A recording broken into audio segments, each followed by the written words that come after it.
Hello, everyone, and welcome to another edition of the Super Organizer Show with James Lott Jr., and I'm James Lott Jr., Super Organizer, of course. And I'm doing video and audio this time because many of us are stuck at home because of the coronavirus outbreak, and so I decided to do something a little extra. You know I am extra, folks. You know that, in a good way.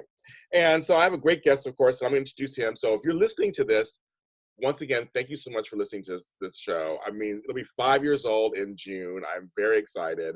I've had over 200 guests. I've done over 180 shows or whatever. I'm just like so happy that you guys actually share this, you comment, you subscribe. Thank you so much to all of you. But if you're listening to this, there's a video version of this, and it'll be on JLJ Media, because you know I do everything. I always do everything. JLJ Media on YouTube. So you may want to check us out to see what we look like. I'm sure you know what I look like.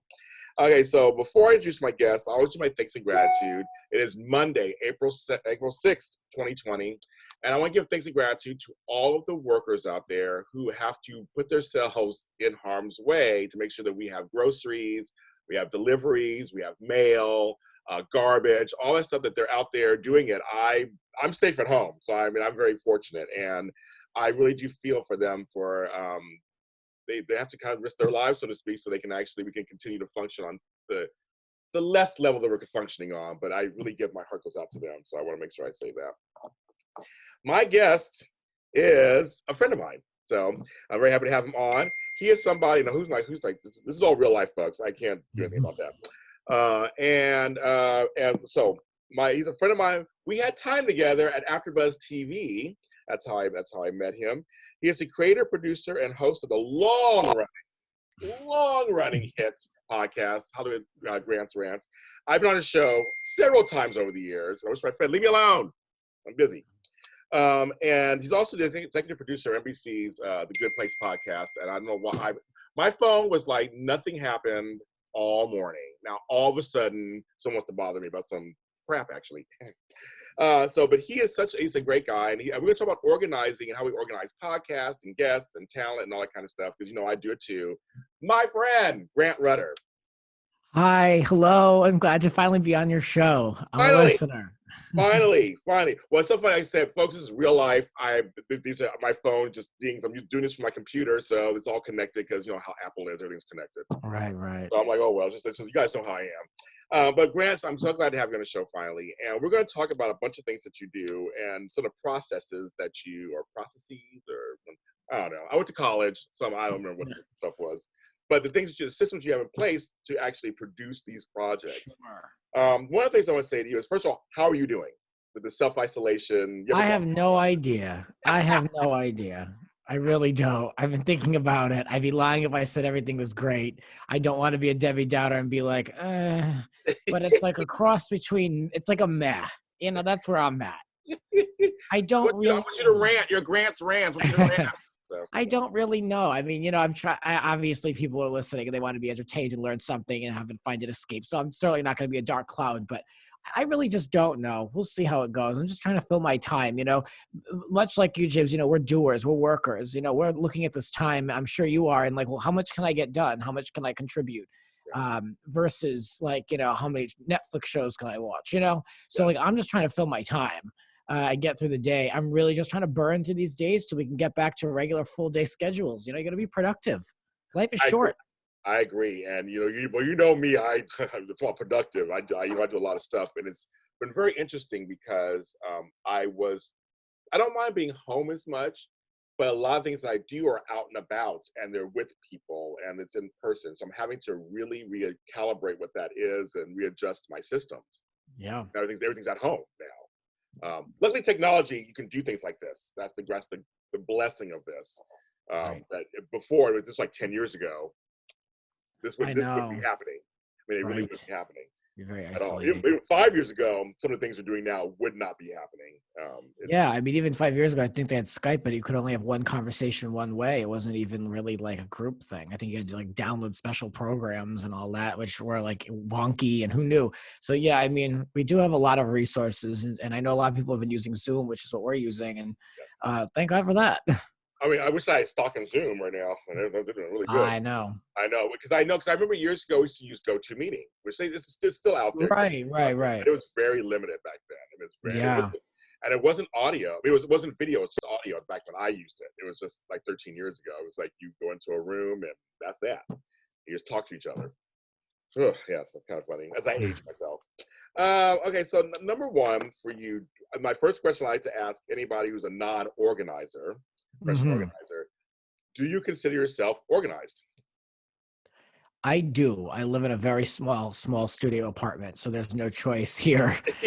And I like to have everything in its place. So I learned that early on. Like, everything has a place to go, and if it doesn't, it goes away. My mom growing up was always throwing things out, things that like I thought I needed and wanted and would like to have and still would like to have some of those things. But the concept is always like throw away, get it out, go donate to Big Sisters, donate to any type of charity. So I've definitely kind of mirrored that in my own life, just with having like very little space. I have some storage, but there's no basement here. I don't have a storage unit. So I have to go through a lot of things.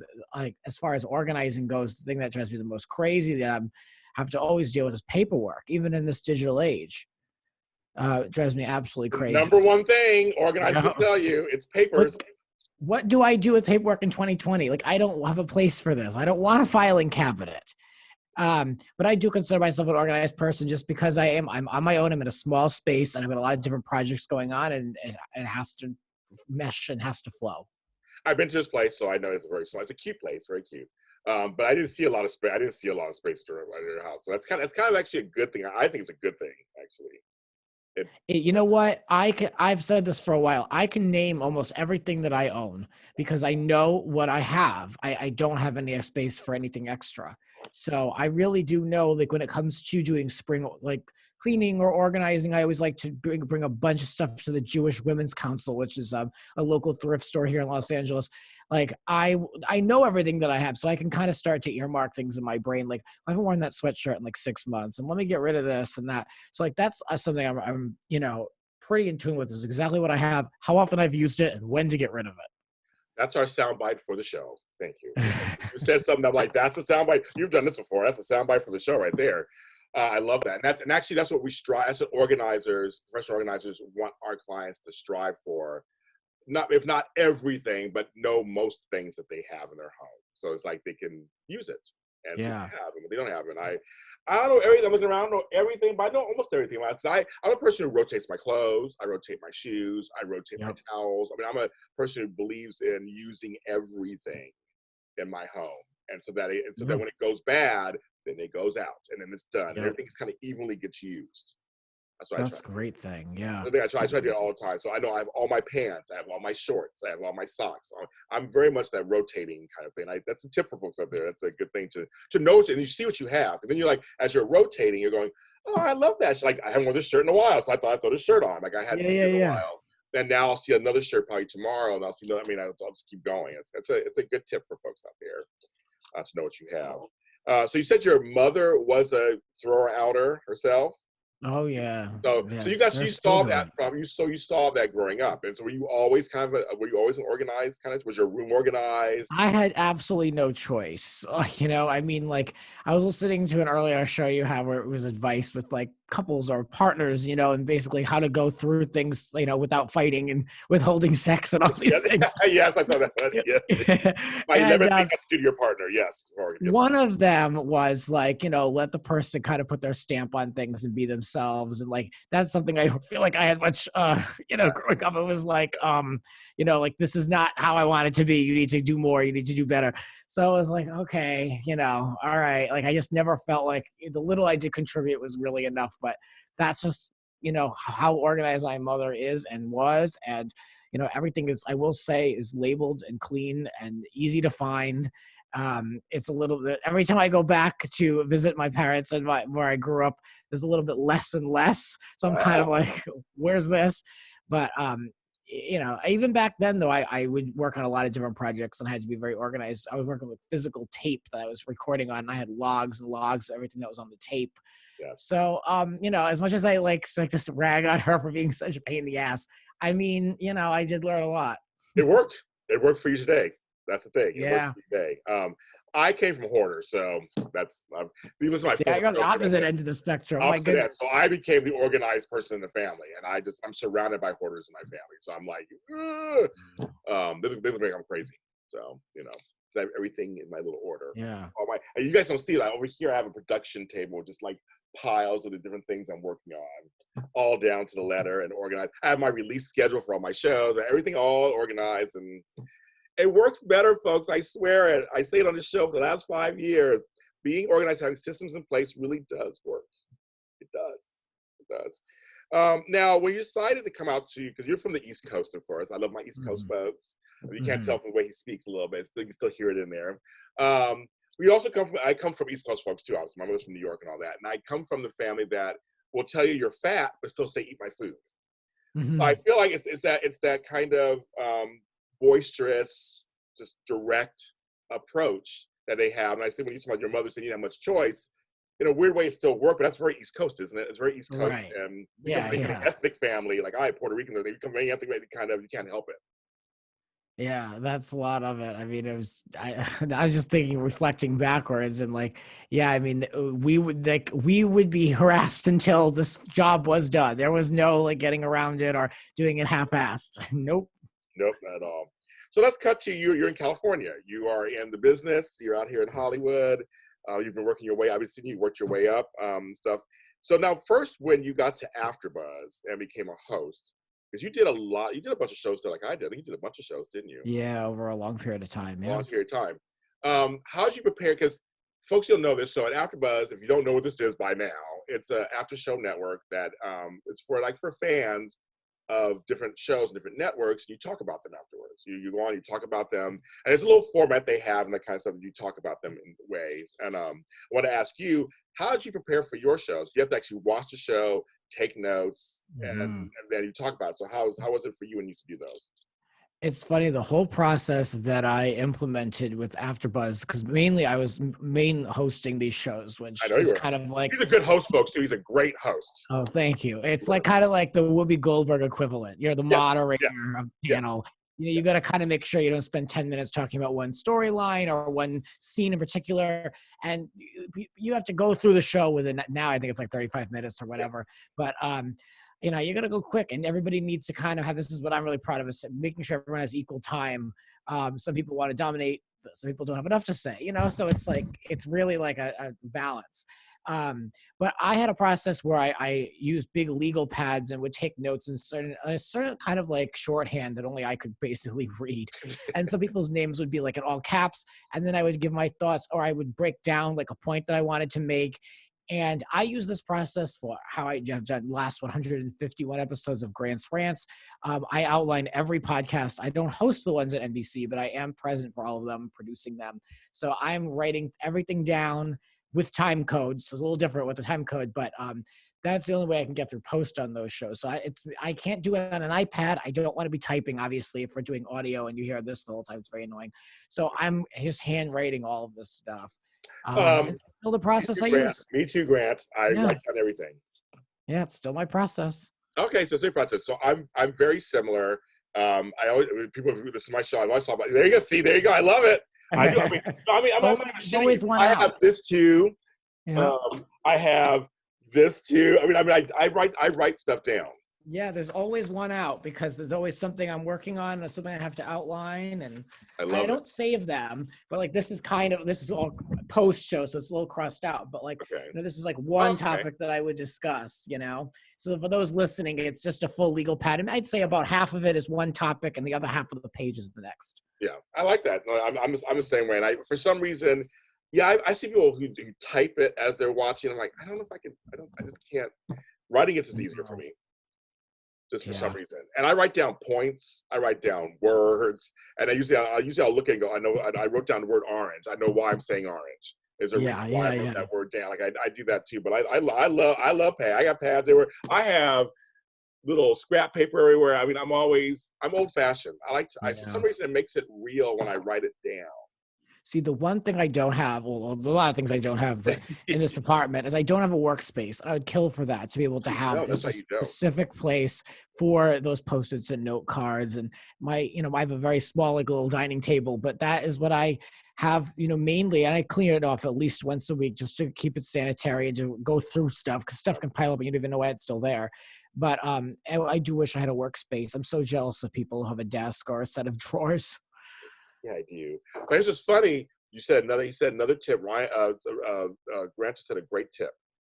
Once a week, go through and clean off your tabletops, clean off your desks. Go through the papers that are sitting there. Like you said, Yep. why am I saving that? Why do I have that? I mean, like, go through it. And If anything else, just for health reasons now, so that way you can disinfect the table. Even if you're just using it to put a coffee cup down, who knows? I mean, I eat at this table, so I have to keep it clean. I have no choice. But yeah, I mean, if anything else, just do it for your health. yeah, and nowadays, especially, mails come from outside. You know who handled it. You put it on the table. Exactly. That's your thing there. Leave me alone, everybody. It's the same person still texting me. Okay. So now, really, you already texted me already. Okay. So now the next thing I want to ask you about is, so you did the hosting at AfterbuzzTV, and then but you had we don't get paid there, so you had outside jobs and stuff. Now, how did you fall into being an executive producer of these podcasts at NBC? Like, did they know because you were at AfterBuzz? How did that work? Well, I was at NBC for a long time, working time. in different assistant roles, in and out of digital. I was in digital advertising. I was in international TV distribution. I worked on digital projects for The Biggest Loser when that was on NBC. So it was a variety of different things. Also, I had a background in development for unscripted television. So I really jumped around quite a bit, trying to just figure out like what the next phase of my career was going to be. I thought in the beginning, when I first moved out here over 10 years ago, it was going to be in soap operas, and we've lost 4 out of the 8. So that didn't happen. So it was a lot of navigating. And then at the end of the day, I was finally like, I knew enough of the business to be like, all right, well, where's the money sitting? Like, where are people spending money? And that really isn't digital. How can I say this? For the most part, not always with big old companies like NBC, but I was able to get it over there and take a few meetings. I explained what I did with AfterBuzz, and that was kind of a match because it was after show like content in the audio space. And so that was a good match. I also knew the brands of the shows really, really well, and had worked with a lot of talent over the years that a lot of people had not. This was 2017. So, the space was different back then as far as producing goes. Now it's not uncommon to have, Amy Schumer on a podcast or The Office being rewatched. Like back then, I remember they had a $1 million deal with Amy Schumer. That was like breaking news. Now, I mean, every comedian is dabbling, at least. So that gave me an advantage. AfterBuzz definitely gave me an advantage with that. And my development background allowed me to develop concepts for the shows. And then I had to sit across from executive producers and network executives and try to get these shows, pitched, not necessarily sold, but you have to get people on board. Obviously everyone has to have a voice at the table, but also the minute you have a little bit of success, everybody wants to glob onto it and be a part of it. And so I went from working completely by myself in a dark corner with no people meeting with me. I didn't have an editor. I didn't have anything.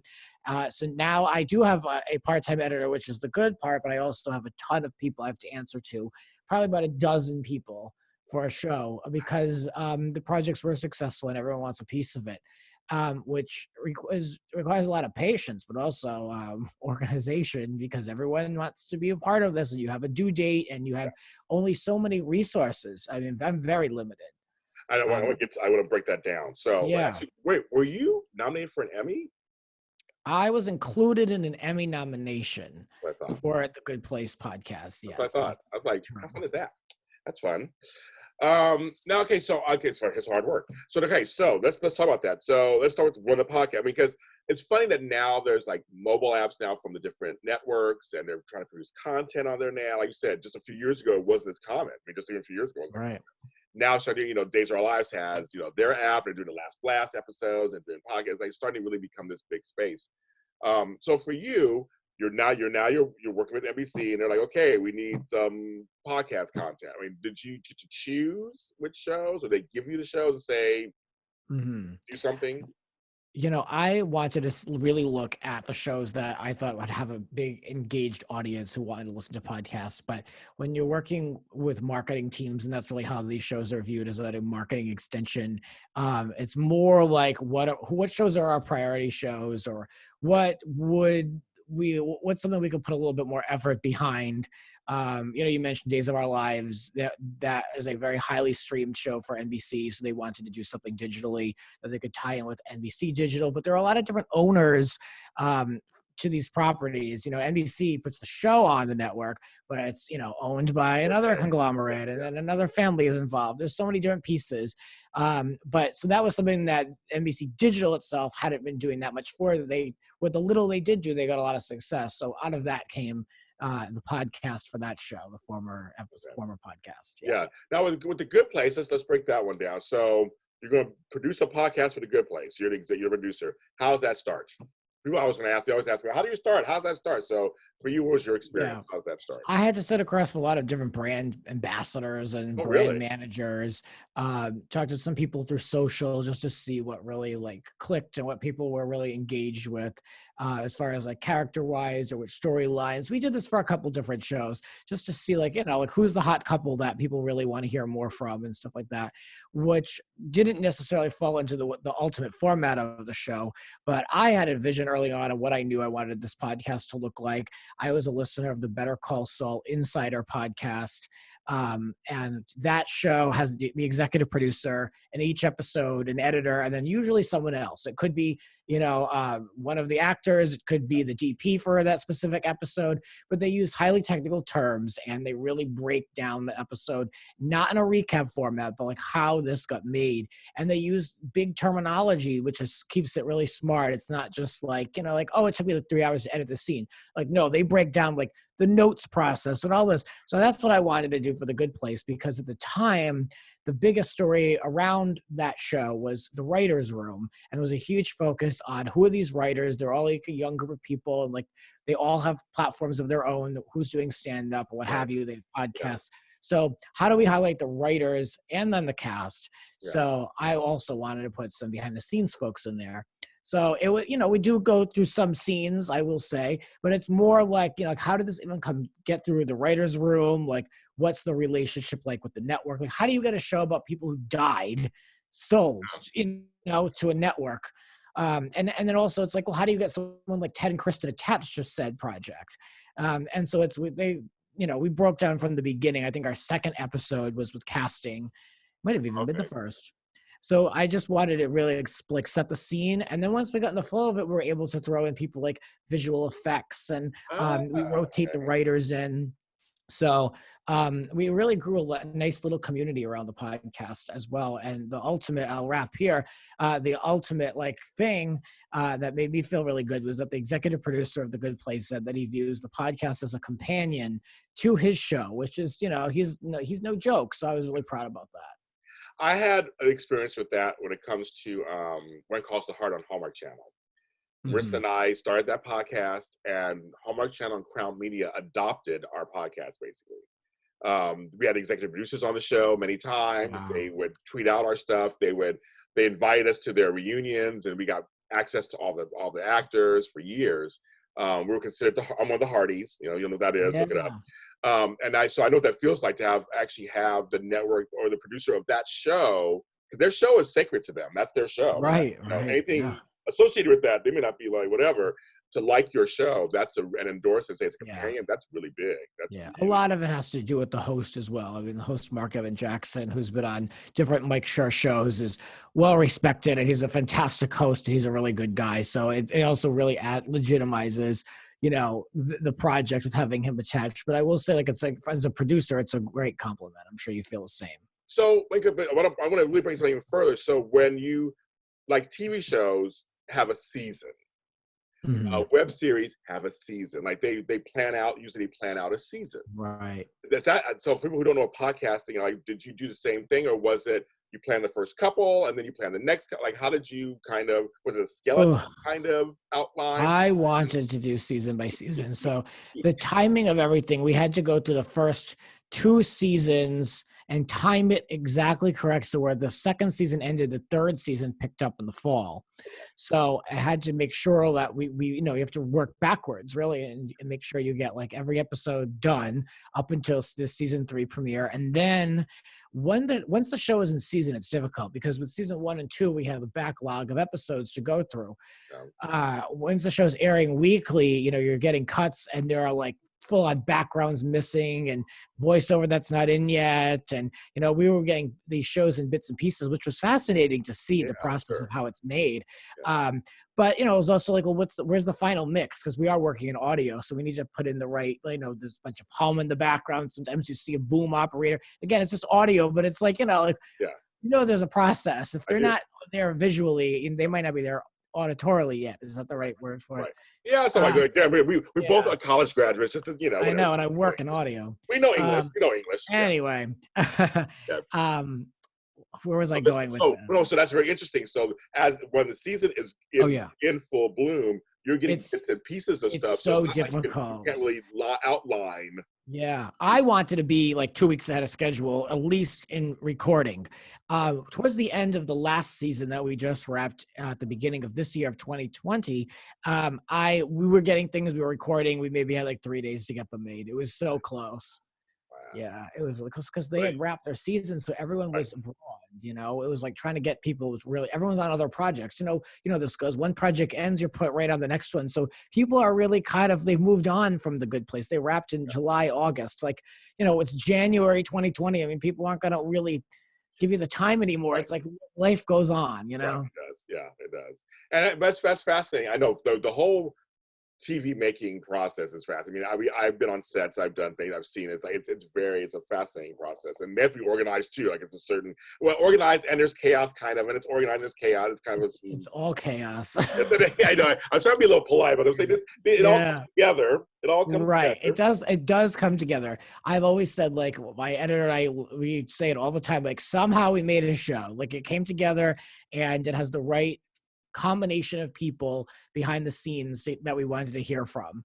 I've canceled things at the last minute if we didn't have the right people, because if it doesn't make sense, it's not going to translate into a good show, which is a very tough decision to make when you've got everyone breathing down your neck. Where's the file? But it's like, look, we need to produce a decent show here, as close to good as possible. But that's the thing. I'm sure a lot of other people can relate to this. I mean, there's like the creative element, and then there's the the logistical element. People just want the file uploaded and let's go on to the schedule.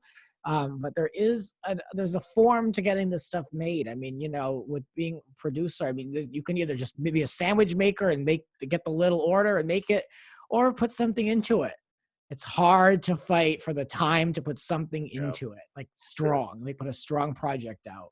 It's a fight. Explain to people what a producer, or like, well, what you do. What is it? Because I always say a producer has to be organized also, and then you're kind of you're the leader of the pack, trying to make sure everything. So explain to people, because some people are like, what's a producer? I know people don't even know what the producer is. So I tell people, even when I go on other interviews and stuff for like jobs, I'm like the nucleus of the project with the way we are.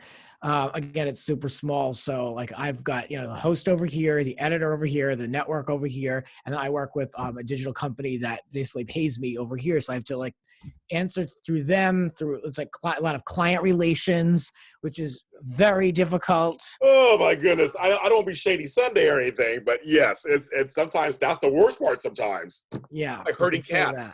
Yeah. Trying to make sure everybody's okay. And I'm like, well, I don't know if I can do that. I'm like, oh my God. Right. Yeah. The client relations portion, that could be another job. That's a lot of babysitting.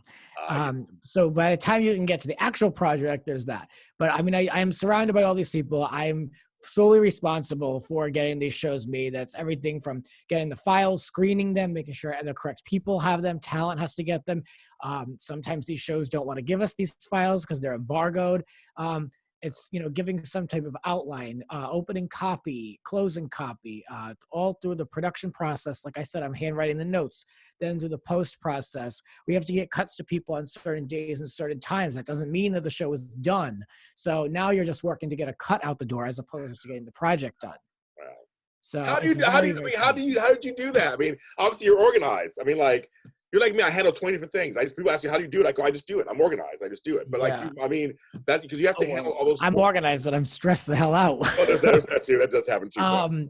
Yeah, no, I mean, I look. There's the process of Google Docs is helpful. I've also had to really, folks. I've had to delegate as much as I can with like little communications, because I have definitely said, like, I can either answer these emails or get the show in at this deadline. Like, you got to choose one or the other, because there's a lot of things that come in last minute, a lot of last minute requests. And it's all basically working with talent. So how much do you want to ask of these people? I mean, they figure they did the episode and are done with it. Anything beyond that, it's kind of like, you're going to ask a favor. And then while I'm doing all that, I'm also preparing for the next show, because it's a weekly show times 2, because I have 2 other shows that I produce for them. Yes. So it's the Google Doc situation.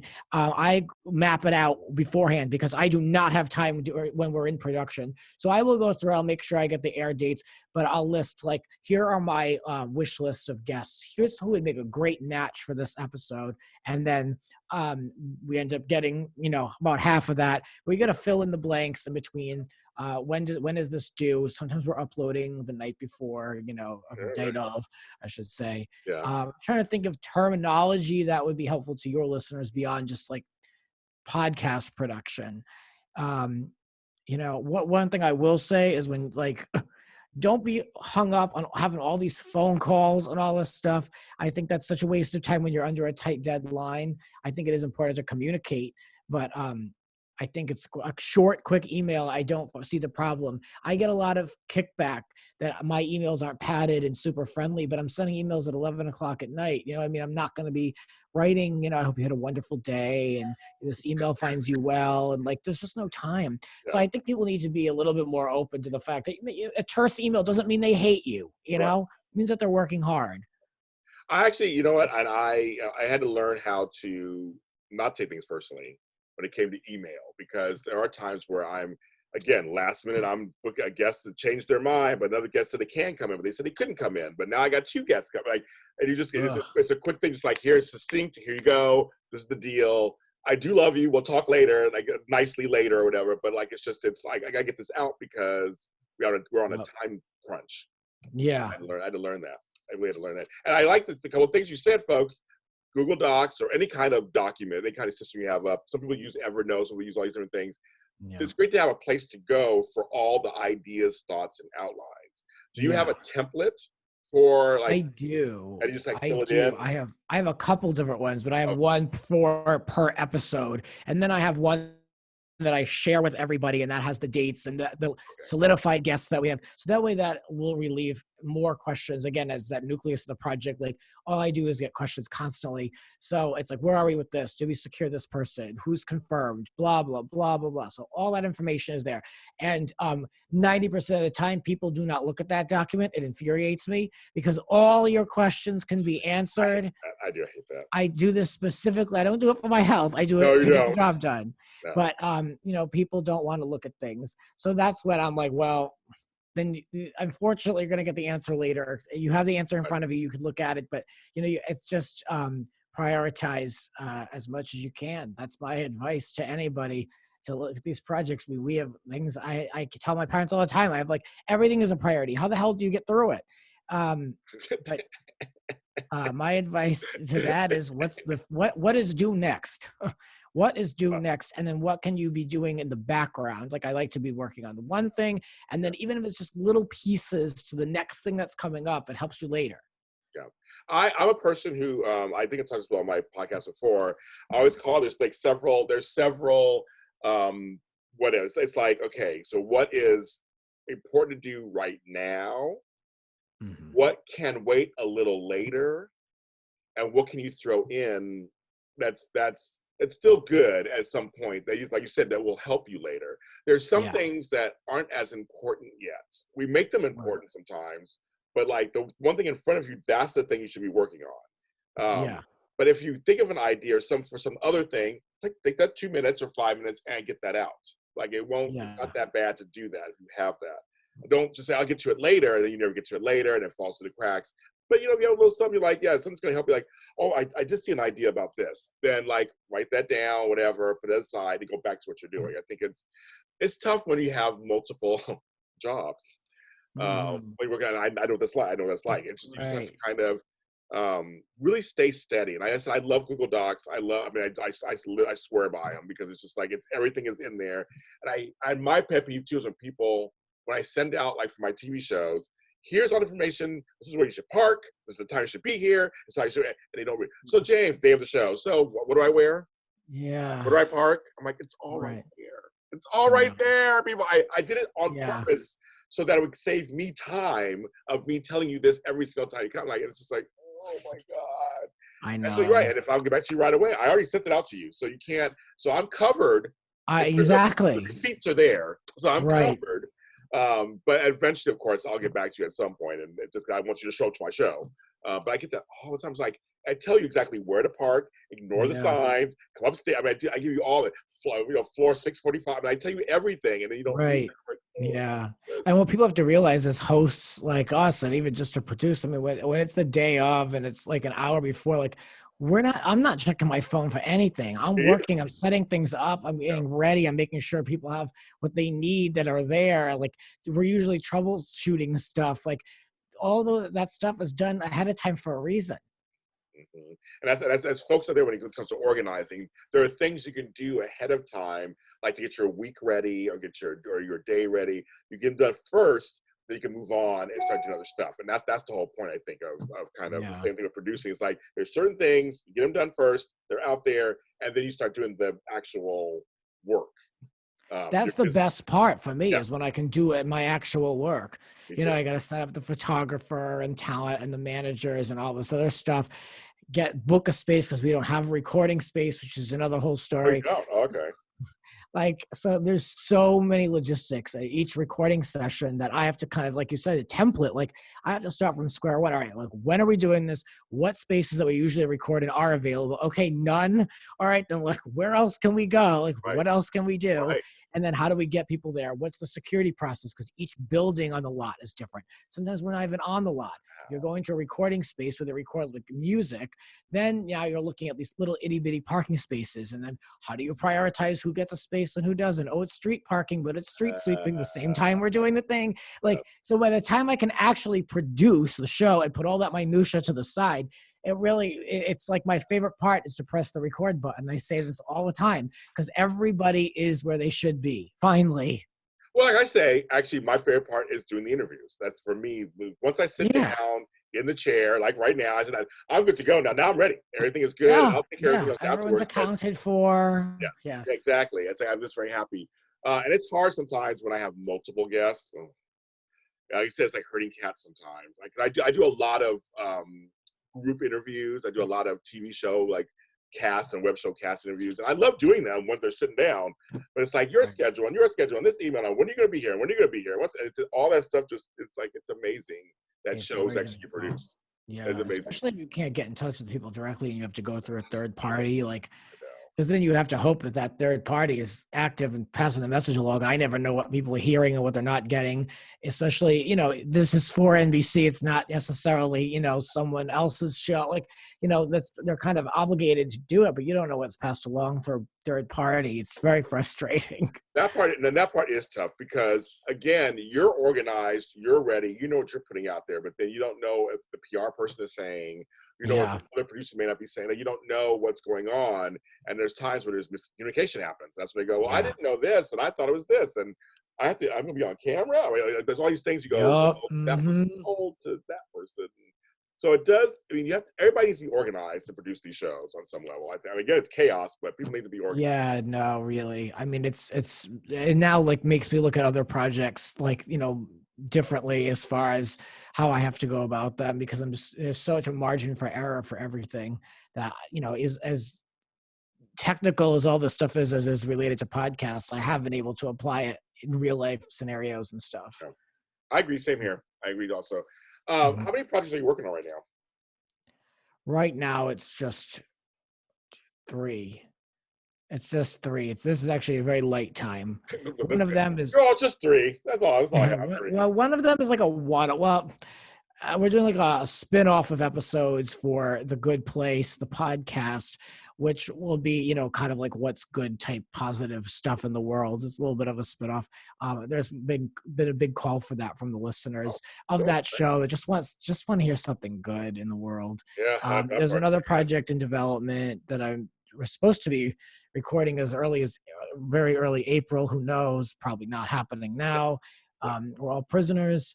Yes. And then there's always Grants Rants. So that was an ongoing project. So, I mean, how is Grants Rants doing? Are you still enjoying it? Yeah, I'm enjoying trying new things with it. Okay. A lot of the old stuff kind of makes me tired. I'm really tired of talking about Bravo and Housewives for the most part. I wish Andy I could Cohen, find he has the virus. He has the virus. he'll be fine. He's a celebrity. Exactly. He'll be treated better than most people. Let's just say that. Exactly. But I mean, it still sucks because he has like a young son. I mean, it still sucks, but he'll be fine. Yeah. I don't know. I just want to be able to mix up. I've tried to do segments like looking back at some old Hollywood Talk stuff that I like to look into. Like just you see like the beginning, the middle, and now how that has influenced things today. Where are these people now? Or like what's the dynamic like? They still hate each other, and here's why. Like like we covered the Trump-Rosie feud. We did not make it political, but I mean that is an ongoing to this very moment in time. I know. And it dates back to like 2002. Like it's like an old fight. I know. But I love stuff like that because that's fun, and I get to do a lot of research. It's something new, but pop culture, the way it's been reported, has totally changed from when I started the show. Yes. I remember trying to navigate around Kardashians, which I still don't talk about. But now, I mean, there's really nothing. It's all about what's on Instagram. So it's the show has had to evolve because the society has so much. So now I'm trying different things. I'm going to ask you. So when you look back at some of we'll say like the first 10 shows you did, first 20 shows you did. I think it was in episode 20. I think, or something like that. But we were in the very early shows. Yeah, one of the early shows. The West Hollywood Library. Yes, you did, and you actually gave me the idea, and I've actually recorded things from there sometimes at last minute when I need to. But when you look back on those, like say first 20 shows, what do you see when you look back at those? Like, when you look back, you look at a few and you go, wow. I look at things that I probably wouldn't discuss now. Like we talked about like Ariel Winter's boob job. Like it was like a big controversy, not to me, but like it was like people that couldn't get over the fact that she had her boobs done. Right. Yeah, and I mean, I don't know how old she was at the time, but like old enough to get them altered. I mean, I don't know, but like I don't think that would go too far now. In fact, I've always kind of followed The View, and one of the first stories was Sharon Osbourne's daughter. What's her name? Kelly Osbourne. Kelly, yeah, which she said, "Who's going to clean your toilets, Donald Trump?" Yes. That was one of our first stories, and The View has always been a through line that will never go away. Yes. So there are a few things that are relevant. Brittany, Paris, Lindsay, like I love talking about them. A picture of them over my shoulder over here. Yes, right there. Yeah, I see it over there. I see it over there, folks. I enjoy talking about them. They'll always be a part of it, but it's changed in length. I'm very, very cognizant now of how long topics are going on for. Even in the edit, I'm like, all right. Like, if I sometimes I make the point once or twice, and I'm like, it doesn't need to be made twice, so let's just take this out. The shows now have become way more highly edited just because of what I do in my day job. I feel like if I'm going to put that much care and effort into those shows, then I should really be editing my current like Grants Rants shows, which requires so many more hours. My God, what's changed is how many more hours I put into one episode. I mean, it's about maybe 10 to 12 at this point. It's ridiculous. I need to cut way back because it's only like the shows are shorter, but I know everything that's in them. I'm doing a lot of repair work on the sound files. I just want it to sound good. Well, I mean, how long do you think your topics discussion should be at this point? Because I know people have shorter attention spans or whatever. What do you Yeah, feel? like I don't really think it needs to go beyond 10 minutes for Yeah, like the first story. It gets I agree. people in. And then after that, I think the stories can be a little bit shorter. You know, it's me sharing my opinion on things. It's a commentary show. It's not really about having celebrity guests. Right, right. So it's commentary. So you want to make sure you and the guest have the right amount of time to give your thoughts and then quickly move on. Yeah. Um, You do. It's a roll-on machine. Like I said, I've done the show several times. It's very much like Thanks. next, this, next thing, but everybody gets to talk. It's like everybody gets to get their little view in, and I said view, get their view in, and then you move on to the next thing and talk about it. Yeah. And so I mean, how do you pick your topics now? Because you say you're trying to change things now and update Oh and my not talk about this goodness. anymore. I know you're tired of Bravo. Like, what are you trying? What are you trying to? How are you picking things these days? I have my go-to places. I always start with page 6 just to like see like Okay, what page piques my 6, interest. folks. I'll open things up in different tabs, and then I rarely look at the Daily Mail now because there's just like absolutely nothing on there. It's just like Do you do pictures. people.com? Do you do people.com? Do you any of those kind of places or no? ET or any of those online? Um, Not really. People I'll look at. ET never really has much. Okay. um, I will look to see like what's going on with Twitter. I'll look at some of the reality blogs. I'm friends with some of those people, so it's Yeah. easy to like cite stuff from them. Um, I always ask every guest that I have to like, you know, let me know what you want to discuss. Here are my You suggestions. do. Like we're not going to talk about all these things, but like Yes. what do you really want to talk about in what order? Blah blah blah. You know, it's really right now. Oh my God, the last episode I did, 151, was right at this major outbreak where everybody lost their mind. And I had to really like, it was like a research paper to try to find topics, you know, Sure. anything. And a lot of what I found was stuff that broke before all the news was taken over by this virus. Yeah. So I was looking at things that were a couple days old, which I normally don't do, but I've had to do it. I looked again at page 6 last night. There are a few things, but I want to make a conscious effort to deliver content right now that is not related to this virus situation because Same, it's all same. Yeah. anyone I'm can like talk about. yeah. Yeah, Yeah. but everything intersects with it. It It's kind of does. That's so great. Well, I mean, like, I do soap podcasts. Obviously, people know that. I do soap podcasts in my other life, and I had guests. I had Perry Shen on my show. I'm having Wally Kurth on my show. These are all my friends. We get Michelle Stafford. I mean, everybody, all my buddies. And but part of it is kind of like there's no Emmys this year so far. They canceled daytime Emmys, so like that's because of the virus. It's kind of like we're trying to talk yeah, about this over here, but I then it comes all know. the way back around, and it's like Yeah, it's virus related, so you can't ignore it completely. But as a producer, host, you try to say, okay, I don't want to lean on it so much. Let's talk no. about why it hurts the Emmys not being on. Let's go that direction, not because, well, the virus happened. It wasn't going to change everything. Like, let's go the other direction. Right. They should do a luncheon for those. They should have done a luncheon years ago for those anyway. Well, well, I always, oh, listen, well, I guess we can talk about it. It's my show. I can do whatever I want. I feel like the daytime Emmys are the stepchildren of the Television Academy. Like they really have treated them that Definitely. way. And I remember when I've done a couple of red carpets at the Emmys over the years. I remember the one I did a couple of years ago. It was 2018, before my Bell's palsy. I remember I was next to these two tiny little outlets that I'm like, who the F are you? And Telemundo. Like, and I'm like, why were they there? Like, it was just like, there's like 3 Mhm. Latin stars in all daytime. Yeah. And one of them, they didn't even, I talked to her and they did. It was my girl, Jens Milian from People's Court. But they didn't even talk to her. And she's Latina. Like, they didn't even talk to her. So it's kind of like, why are they there? And it's like, I just feel like there's a lot of just like, who cares? First it was on TV. I grew up, it was on television. Then it was like Right. on cable. Then it was like on HLN. And then it was like streaming, you know. And I mean, Yeah. no offense. I mean, like, you know, my girl, Carolyn Hennessy, gets to do the red carpet. And I love her. And I mean, it's kind of fun. But it's like, what happened to the big, you know, just like the regular Emmys? Like, Yeah. why aren't they, you know, the I big sports feel I don't awards? I mean, come on. I don't know anything, but I feel like it was like so easy for them to cancel that show on top of everything else. It was like, oh yeah, we're not even gonna bother with daytime Emmys. Like that's an easy, like never mind. Right. It's canceled slash postponed. I think Will DeVry was like, well, what is it? Is it canceled or is it postponed?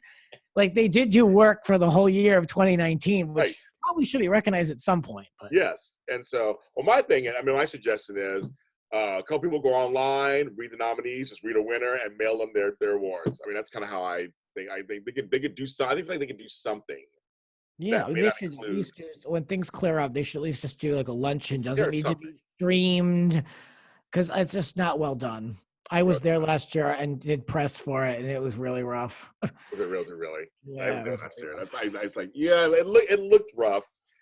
Again, I have friends in the biz that work it. And I feel for them, but I know that they're working on limited sort of Oh stuff. yeah, Again, that's yeah. production, folks, and that's a lot of you guys that they're always ask me about my other life in Hollywood, and so you get a little glimpse between me and Grant, what goes on.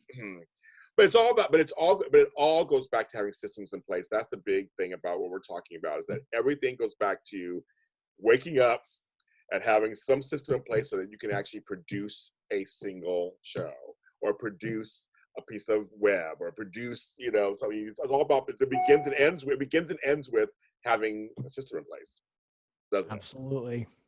And it's tough sometimes, folks. It is tough. So, Yeah, so it's I mean, when I ask you, so like, what else do you think you want to do? I mean, I always ask people all the time, like, if you could wave some magic wands and things, what are some things you'd like to do? well, I'm definitely at the point. I feel like this is like my job interview question because Yes, like this yes. is exactly this matches what I want to do. I Oh, want to be able perfect. to oversee a network of shows. I want to be able to have a hand in the development of new projects and oversee the production of them, but not necessarily be assigned to one show in particular. I think where I'm at now, I was overseeing a network within NBC. That's been great. I'd like to have that opportunity. I'd like to be able to do that for more properties and more entertainment brands. That's really where I'd like to go next. I've been doing this for a very long time, and I feel like I'm at that point now where I can oversee and create and produce a network with a team of people. I don't want to be doing this. It's just one or two people now. I'd like to be able to branch out and have a small group. It doesn't need to be a big Yeah, team or anything like that. I don't need to be answering to 800 people, yeah. but I more than anything want to work in a bigger team. I'm a collaborator, so that's what I want more than anything. Now, one of the last things I want to talk to you about actually is, I can talk to you forever, of course. So I'll have to be back on. Um, Now, in your personal life, in terms of like laundry, dishes, shopping, how do you organize all that in the middle of this kind of, we have this crazy business we do where it's not 9 to 5, Monday through Friday, 2 weeks vacation kind of thing. Yeah. We work when we work. I go crazy trying to make sure that I maintain my schedule with getting like the laundry done, changing the bed sheets, and getting Yeah, everything yeah, washed. I don't have any type of dishwasher. I don't have a full bath, a full kitchen. I have a very, very small. Like if you were to go to a bar, like at a country club, they have the little sinks. Like that's what I have. yeah, And so that is a tremendous job to keep organized because, 3 dishes is a messy kitchen. There's nowhere to put anything. So that's a whole process. What I do with that is I'll get information. I'll watch clips, or if I were to watch TV, I'll watch on the phone while I'm doing these chores. I do all my work basically while I'm walking and running around, whether I'm walking the dog or something like that. All my phone calls are done in the car or while I'm doing those chores. It's all about doing 2 things at once. It's exhausting, and yeah, maybe I have 45 minutes at the end of the night just to do one thing, like maybe just watch one quick episode of something. yeah. But that's the only way I can keep my head above water. I treat my job very flexible. I what's the word? Flexibly, like a lot of You're trying to flexibility. treat your job with flexibility. I try. Yes, thank you. Just what he said. We're at home. It's the virus. Right, yeah, Yes. And so that helps me out a lot where I'm like, look, like I work long hours, bottom line. So like if I'm gonna take a long lunch and go and get gas at 2 o'clock, that's what I'm gonna do versus trying to cram all that in after work. I'm just not able to do all that with the amount of work that I do, especially bringing it home with me. Um, that's easier said than done for other people. I'm not necessarily giving that as advice because I know some people, they just can't leave. Like my mom, she works in a hospital. She has 45 minutes to eat and that's it. So it's easier said than done, but I try to cut as many corners as I can. And maybe I'll go in a little bit later because that's when I was finally able to clean the bathroom in the morning and I'm just 15 minutes late. I mean, that's just luckily I can do that. But that's how I'm able to stay above water, is to find any time that I can and get 1 or 2 things done. So that way at the end of the day, I can say like I worked and I did this, this, and this, just to maintain. You said some good stuff in there. I tell people all the time that people ask me, James, how do you do the 100 things you do? That's the number one question I get from anybody. I bet. How do you released a song yesterday and you have a book out, and you have this, like, I do everything. So I go, I'm organized that when I'm awake, I take care of business. I do sleep 6, 7, 8 hours a night. But I said I make the most of the time when I'm awake. So some of the things that Grant talked about, what you talked about, which I like, is sometimes it's called grouping. You group tasks together. So I say to people sometimes, well, you don't want to wash dishes, you don't do that, then watch TV and then do dishes at the same time. Yeah, it kind of helps it along. Maybe this kind of helps things along. Sometimes makes it a little easier. I call it dulling the pain. Yes, exactly. I co-sign that idea all the time. I want that all the time. I say, well, you want to fold your clothes, put a song on it, put some music on or whatever, and that kind of absolutely. I think standing there solitarily, like in silence, washing dishes sounds awful. So like, I'll do it I'll do that as soon as I find a distraction, whether it's a podcast or a phone call, like you said, music. Like if I'm feeling something else, like that's when I'll do the dishes, and I won't even realize I'm doing them. But just to say like, okay, it's time to do the dishes one-on-one.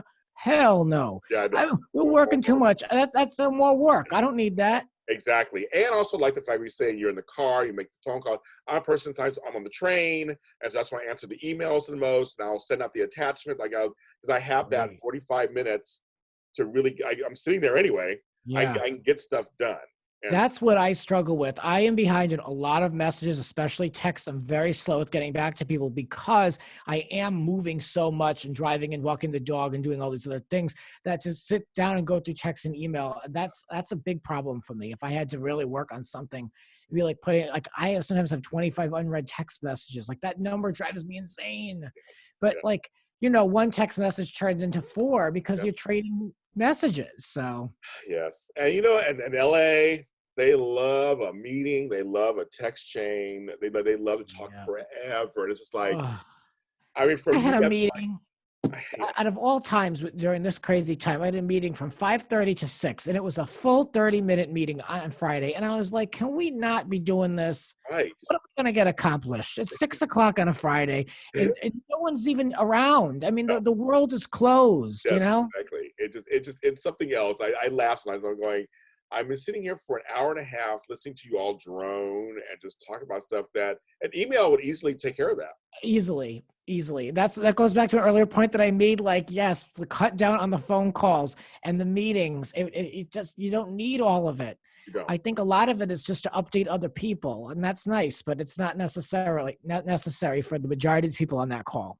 I don't mind a group email sometimes. I don't mind being blind copied or CC'd on something. If it just explains what we need and what you need from me, I'm good to go. Right. I don't need people, please. Maybe it's just an organized thing. I don't know, whatever it is, but please be detailed in your email. Like if I ask you when you're available, don't just say Tuesday. Whenever, yeah. Or whenever. I'm open all day on Tuesday. But if I say, tell me if it's Tuesday morning or Tuesday afternoon, or like, give me something. If you can't tell me a time, at least give me a parameter to work with. Right. That cuts down on email back and forth too. And I can go, oh, so Tuesday afternoon, he's available. Okay. And then I'll say 12 o'clock on Tuesday. And you go, thank you. Okay, bye. Or what do you need from me? Then I'll tell you what I need from you. And then we're done. Yeah. I don't need to have 20 emails going back and forth. Why do we do this? We do this. We do that. And then some folks that bug me sometimes, but I'm like, well, I want to talk on the phone anyway. I just went through this. I traded emails all day with all the necessary information, links, costs. And then after all that, I was like, let's get on the phone. I was like, no. I have nothing to say to you. Exactly. Well, but I have to say, a lot of times it happens with talent. That's what I'm doing. I explained everything out to them and saying, well, I still just want to talk to you. And I just want to, I'm like, and because it's talent, I'm like, okay, let's talk on the phone. Just things to do. But I'm very succinct and very just like bam, bam, bam, bam. Right. And I think everybody should be that way if you can, just because it just saves on the whole digital clutter, it saves on everything. Just like spell it out. Spell it F out, and you'll be fine. I know that I'm an organized person. I know that's part of how I made up. But I think everybody can benefit from that. Just like, come on, people. It's a lot of that is, I think, starting that precedent early on when you start a new job. That's something like whenever I start a new gig or working with new people, it's like, how can we draw the lines early on so they know like I'm not interested in having all these phone conversations, or like I can give you enough in email. That, it's hard to change once you're in a flow and, your boss has you on all these calls. That's a little bit more difficult. I'm just trying to think of real life examples for people listening. But, when you start something new, it can be like, let's just not how I go about it. And I'm very frank about that. Like my work style, I'm very direct, and people claim to like that, but they really don't. Yes. And it's like, well, I'm not going to be passive. So Right, exactly. Hello, that's not Grant. That's not Grant Rutter. Not at all. I love your plants in the background. Sorry, I'm a big plant person. I like your Oh, plants in the thank background. you. They're beautiful. Yes, thank They're you. beautiful. The big one up there and the one down there they're really nice. So, Thanks. A but little bit it's of all life. about, in my business, it's all about we're kind of walking away from the term time management. You can't manage time physically. You can't manage time. It's about productivity management. And that's what you do. It's all about just how can I manage the productivity of this day for however many projects, whether it's 1 or 5. How can I get all this stuff that needs to be done? That's the management part. Using your time wisely, yeah. Right. That's literally management. You can't manage actual time, but you can manage how you do things. And organization and some of the things we talked about are some of the ways you can actually manage that and do the things you do. Yeah, I mean, hey, there's some things that we would all love to be a little bit more efficient with that just the world around us just doesn't seem to, want to play ball with. So, I just got to kind of accept some of these things as well, as this is just someone else's, their response. It's just how things are done. Like I get caught up in a lot of corporate red tape. I mean, as organized as I can be, that red tape has been there long before me and it will be there long after me. So I'm glad you said it. Actually, as we wrap this up, I'm glad you said it because I want people to know there's no such thing as perfection. There's no such thing as perfection. And and a lot of things, if you're working with other people, you're at the mercy of other people. You just, as long as you can do what you can to make your life as easy as possible, you can't everybody else's stuff is everybody's stuff. So I mean, it's just life. I mean, you have to kind of accept things for what they are. If you could change some of the things, great. But if you can't, there's that too. That's it. But start from yourself. Make sure you are organized, have systems in place to get things in order. And if you need help, you can always hire a life coach or a professional organizer, like myself. Yes. I'm available. I'm available virtually at this point, too. Grant, thanks for being on the show. Yes, thank you for having me. It was great to be here. Coming out feeling a little better than I did coming in. Yay! Good. Now tell the fine folks at home where they can find you and your stuff. Well, if you want to hear a little bit about reality TV and my take on Hollywood stupidity, this is the first time I put it this way, but it's true. I do podcast on Grants Rants Hollywood Talk. You can find it anywhere you can find this show, and I know this show is everywhere. Yes. So you can find me talking about a lot of different things. I'm going to be adding a little bit more of a personal element to the show. Really? It's kind of, a little bit more about what things that are going on in my own life versus, just going topic by topic. I'm not there to deliver the news. I'm not, Lester Holt. So, a little bit of more three-dimensional Grant on there. I talk a lot about reality TV and other shows. I'm on a lot of different podcasts. I bounce around. So if you're interested in hearing more from me, you can find that out on my Twitter. It's Grants Rants, ITS Grants Rants. The same thing on Instagram if you feel so inclined.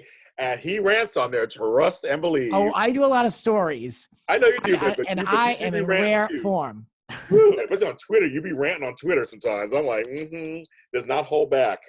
I know, and the trolls are coming out because it's terrible. I don't troll, but people are trolling me hard, man. Yes. No, he doesn't troll people. He's not. You're not that person to go people's places and start pissing on them. You just have your own opinions. You put them out there, and people come on you. They come at you. That's what they do. They come at you. So it's kind of, I guess for me, it makes me laugh when I. Yeah, I mean that's the whole idea. I mean, if I'm telling Sunny Houston she's a terrible interviewer, I mean, am I attacking her character? Not really, but she's not doing a good job. Right. Hello. And I'm gonna let her know. I know. Yeah, those, and also your housewife stuff sometimes is really funny. When you'll comment on you'll comment on the news that comes out of certain housewives, and that actually makes me laugh. Like, that's what really resonates most, with the followers. So you can't help yourself, Grant. You'll always be a Bravo at some level. I mean, that's I know. I'm not trying to distance myself. I'm just trying to find other things. Like the show has to evolve. I've always said a show is a living, breathing thing, so it has to move. And also you don't want to get bored with it. There's no point in doing it. So I don't want it to become a chore. I agree with that. And folks who are listening to this or watching this, thanks for tuning in. That's the SOS Show with James Lott Jr. You can follow me where all James Lott Jr.'s are sold, at James Lott Jr. on all social media platforms. And the SOS Show is on everywhere. Like you just said, it is everywhere you can find us. But I'm talking like Spotify, Pandora. I'm on Deezer, something that's on like in France. I'm on iHeartRadio, Apple Podcasts. Whenever you see the show, like and subscribe, comment, share it. Share this with anybody who needs to hear this, of course. I love that. Do that there. We have a Twitter page, which is the SOS_show. Don't forget the underscore. And we're on Facebook, the SOS Show with James Lott Jr. And of course, my websites, the websites are superorganizer.com and a lottofhelp.com. That's Lott with 2 T's, not one. You can follow me there. And everybody, please stay safe. Please stay sane. I know it's a tough time for all of us, and I hope to get back to some semblance of normal at some point. But we will see you next time, and get organized.